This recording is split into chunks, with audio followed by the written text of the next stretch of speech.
అహింసా మార్గం అహింసా మార్గం అహింసా మార్గం అహింసా మార్గం అహింసా మార్గం అహింసా మార్గం అహింసా మార్గం అహింసా మార్గం అహింసా మార్గం అహింసా మార్గం పరమో ధర్మః పరమో ధర్మః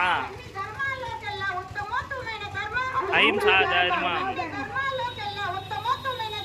అహింసా ధర్మం పరమో ధర్మః పరమో ధర్మః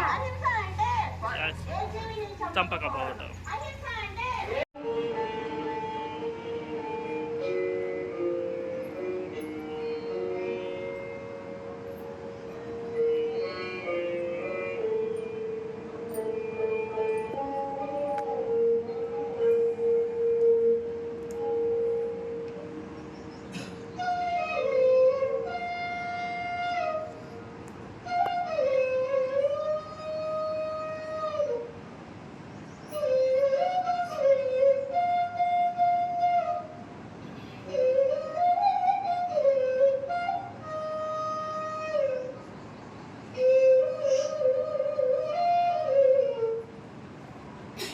లాస్ట్ 10 seconds అండి.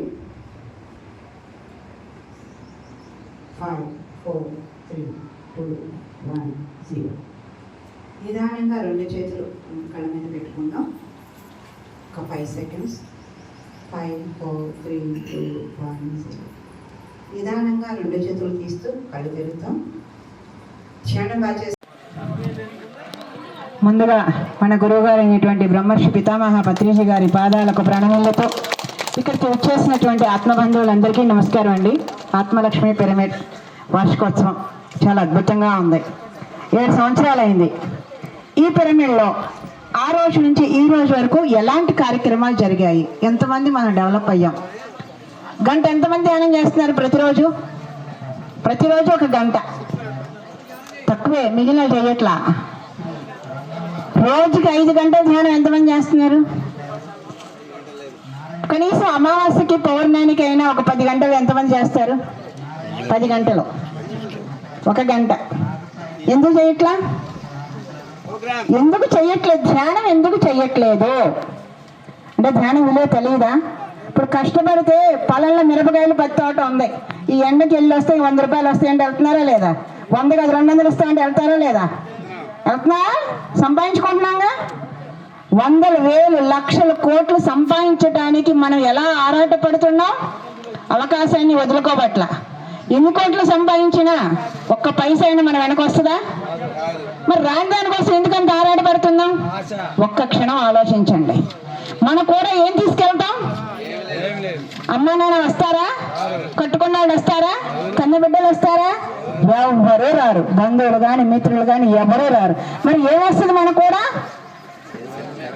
మనం చేసే మంచి, మనం చేసే చెడు, పాపం పుణ్యం రెండు మనకు కూడా వస్తాయి. ఈ మార్గంలోకి వచ్చాక మంచిని మాత్రమే పట్టుకున్నాం, చెడుని వదిలేసాం, పాపాన్ని వదిలేసాం, పుణ్యాన్ని పట్టుకున్నాం. మరి అదే మనకు కూడా వచ్చిద్దన్న సత్యం ఎంతమందికి తెలుసు? తెలీదు. తెలిస్తే ధ్యానం చెయ్యాలి. ధ్యానం చెయ్యట్లా. ఇంత పెద్ద పిరమిడ్ పెట్టుకొని ఎందుకు ధ్యానం చెయ్యట్లేదు? ధ్యానం చేస్తే జ్ఞానం వస్తుంది. జ్ఞానం వస్తే దుఃఖం ఉండదు. ఆనాడు కృష్ణుడు కానీ, బుద్ధుడు కానీ, పత్రిజీ కానీ ఈ భూమి మీద ఇచ్చిన సింగిల్ స్టేట్మెంట్ ఏంటి అంటే ధ్యానం చేస్తే జ్ఞానం వస్తుంది, జ్ఞానం ఉంటే దుఃఖం ఉండదు అని. కష్టాలు ఉంటాయి, కన్నీళ్ళు ఉంటాయి, బాధలు ఉంటాయి, రోగాలు ఉంటాయి, కానీ దుఃఖం ఉండదు. ఎందుకంటే ఆ కష్టాలకు ఎవరు కారణం? ఎవరిని చేస్తే ఆ కష్టం వచ్చింది, ఆ దుఃఖం ఎందుకు వచ్చింది, ఎవరిని చేస్తే ఆ దుఃఖం మనకు వచ్చింది అన్న జ్ఞానం మనకు అర్థమవుతుంది. అది యాక్సెప్ట్ చేస్తాం కాబట్టి అక్కడ దుఃఖం ఉండదు. కష్టం ఉంది, అనుభవిస్తున్నాం, పోతూ ఉంది. పోయే కష్టానికి ఎందుకు దుఃఖం?